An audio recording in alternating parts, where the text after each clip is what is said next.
রমজান মাসকে সামনে রেখে লেবুর দাম বহুগুণ বেড়েছে। যে ক্রেতাদের কাছ থেকে অনেক বেশি পরিমাণে টাকা। এবার বিস্তারিত আমি সঙ্গে আছি এমডি আমির ইসলাম।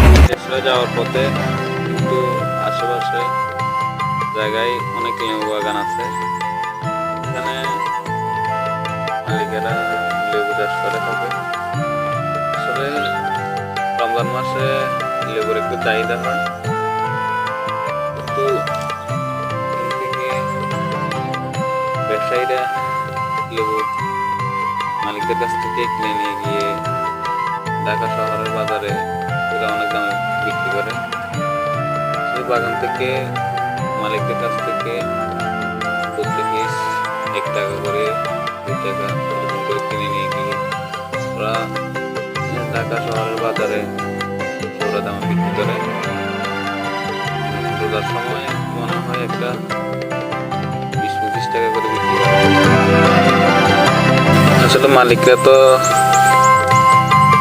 পরিশ্রম করে, কষ্ট করে ফলন ফলায়, এরা আসলে ন্যায্য মূল্য পায় না।